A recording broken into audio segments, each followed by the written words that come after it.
Nouvelles accusations de violences sexistes et sexuelles dans le monde du cinéma. Cette fois, c'est l'acteur Gérard Darmon qui est au cœur de l'actualité. 9 femmes l'accusent, on vous expliquera tout. Dans cette vidéo, nous allons aussi faire le point sur la situation politique. La France se dirige-t-elle vers le chaos? Le gouvernement Barnier pourrait être censuré dès la semaine prochaine. Nous ferons le point sur les derniers dénouements. Voici l'essentiel de l'actu. C'est l'un des acteurs préférés des Français, couronné de succès à plusieurs reprises, et notamment avec Les Nuls, dans le film La Cité de la Peur. Gérard Darmon, âgé de 76 ans, est accusé par 9 femmes de violences sexistes et sexuelles. Les victimes, âgées de moins de 30 ans, ont travaillé avec lui sur des plateaux de tournage entre 2018 et 2024. Aucune plainte n'aurait été déposée pour l'instant contre le comédien. Gérard Darmon, lui, nie en bloc les accusations.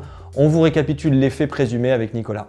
Ces femmes affirment avoir été victimes de contacts physiques non consentis, d'humiliations, de propositions sexuelles et même d'insultes. C'est le résultat d'une enquête de l'hebdomadaire Politis, publiée le 27 novembre, qui révèle le comportement inapproprié de l'acteur français lors du tournage de 6 films. Les premiers témoignages évoquent des agissements qui se seraient déroulés en 2018 lors du tournage du film Vous êtes jeune, vous êtes beau, sur lequel une technicienne stagiaire fait état de propositions suggestives répétées. L'acteur lui aurait notamment dit « On peut faire l'amour, tu peux venir chez moi ». Suite au refus catégorique de la jeune femme, l'acteur aurait alors eu un comportement toxique et agressif, allant jusqu'aux insultes. Sur le même tournage, une autre technicienne âgée de 29 ans ainsi qu'une assistante de réalisation rapportent un comportement similaire à leur rencontre. Cette dernière affirme même avoir été la victime directe d'attouchements de la part de la star qui aurait glissé sa main entre ses cuisses alors qu'il lui disait bonjour. Après qu'elle l'ait repoussé, ce dernier lui aurait dit « Ça va, tu vas pas me faire un MeToo ». La production avait été mise au courant sans que de véritables mesures soient prises à l'encontre de l'acteur. Des comportements qui auraient été constatés sur le plateau de 5 autres films, dont le dernier date de 2024. Lors du tournage du film On fait quoi maintenant, plusieurs jeunes femmes auraient été les victimes de remarques et de comportements déplacés, au point de créer un groupe sur l'application WhatsApp intitulé La journée du short par rapport aux remarques du comédien sur leur tenue vestimentaire. Plus généralement, l'ensemble des victimes présumées font état d'une certaine impunité de l'acteur, dont le statut imposerait d'un côté un sentiment d'impunité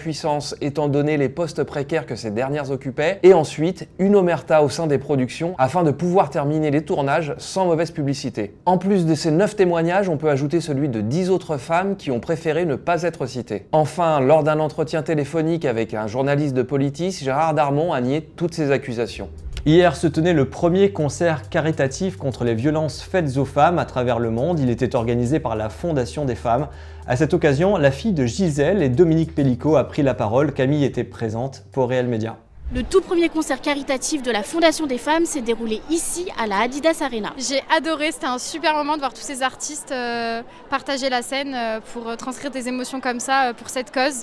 Aux commandes de cette soirée, Muriel Robin et sa compagne Anne Lenen. C'est un honneur pour moi de présenter cette soirée pour vous et avec vous. Une vingtaine d'artistes étaient présents pour l'occasion, parmi eux Pierre Garnier, Jennifer ou encore Vita, et un public de 6000 personnes.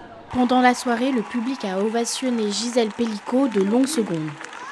Sa fille, Caroline Darian, était présente pour remercier le public de son soutien. On ne peut plus ignorer les violences faites aux femmes. Il faut définitivement, comme l'a si bien dit ma mère, que les victimes soient entendues, crues, soutenues. Et je redis ce qu'elle a dit très justement. Les victimes, quelles qu'elles soient, où qu'elles se trouvent, ne sont pas seules, ne sont plus seules. C'était très émouvant. Je pense que tout le monde était surpris et content de voir cette femme et cette fille. Et c'est en fait toute une famille hyper courageuse. Et c'est un symbole pour la France et pour le monde. C'était très fort, très émouvant. J'ai eu les larmes aux yeux. C'était vraiment un public qui était en soutien total avec elle. Je suis encore un peu bouleversée de l'intervention de sa fille. 2 chiffres éloquents ont été annoncés à cette soirée. En 2023, on a recensé 270 000 victimes de violences sexuelles et depuis le début de l'année, on a compté 118 féminicides. La cause des femmes doit être soutenue, débattue, connue, et quand on entendait les chiffres qui étaient annoncés ce soir, on se demande comment c'est possible qu'il y ait encore autant de femmes battues et que si peu de condamnations et qu'il y a vraiment un travail important à faire. Le gouvernement de Michel Barnier pourrait tomber dès la semaine prochaine et replonger la France dans une crise politique profonde, voire une crise économique. En milieu de semaine prochaine, une motion de censure pourrait être votée par l'aile gauche de l'Assemblée nationale et par le Rassemblement national. En effet, le projet de loi de finances de la sécurité sociale arrive à l'Assemblée nationale et faute de majorité, Michel Barnier reconnaît qu'il pourrait utiliser l'article 49.3 de la Constitution pour l'adopter. Cela ouvre la voie à une motion de censure. Une partie de la classe politique appelle Michel Barnier à faire des concessions sur le prochain budget pour éviter la censure, à commencer par Gérald Darmanin.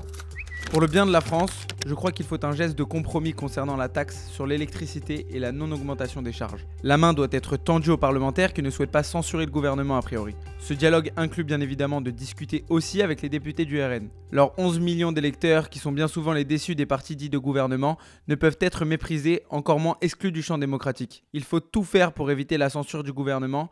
C'est l'intérêt national qui le commande. Du côté de l'opposition et notamment au sein du PS, s'il y a utilisation du 49.3, les élus sont déterminés à censurer le gouvernement, à commencer par l'ancien président François Hollande. Il y a encore eu hier une rencontre entre Michel Barnier et les présidents des groupes socialistes. Ils ont fait leurs propositions. Aucune n'a été retenue. Donc la conséquence, s'il y a du 49.3, c'est qu'il y aura une motion de censure. Et cette motion de censure, vous la comme voterez, elle a été, François je la Hollande. voterai. Vous la voterez. Au Rassemblement national, qui a le pouvoir de faire basculer la balance, Sébastien Chenu assure quant à lui que son parti n'est pas écouté. Michel Barnier, on lui a quelque part donné sa chance. Et puis finalement, il nous montre qu'il n'a rien négocié non plus avec le Rassemblement national. Il n'a pas entrepris avec nous la volonté de construire un budget qui corresponde aux lignes rouges qu'on a édictées. Charles de Courson, rapporteur général du budget et député centriste, se veut rassurant si le budget n'est pas voté, mais lui appelle directement le chef de l'État à démissionner. Donc il n'y aura pas de chaos du point de vue budgétaire. Le problème, c'est le chaos politique qui a été déclenché par le président. Comment on sort de ce chaos? On voit bien que quel que soit le Premier ministre qui remplacerait dans l'hypothèse où le gouvernement Barnier tomberait, qui serait renommé, le problème c'est qu'il, lui aussi, quel qu'il soit, il n'a pas de majorité.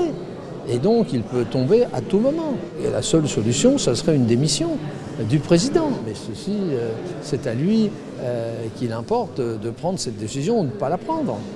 Beaucoup de gens pensent qu'il ira jusqu'au bout. Très bien, mais en attendant, parce que ça permettrait d'avoir de nouvelles élections présidentielles et que le nouveau président, le temps qu'on l'élise, on serait en juin-juillet de l'année prochaine, et ça lui permettrait de dissoudre et de demander au peuple français de lui donner une majorité de députés.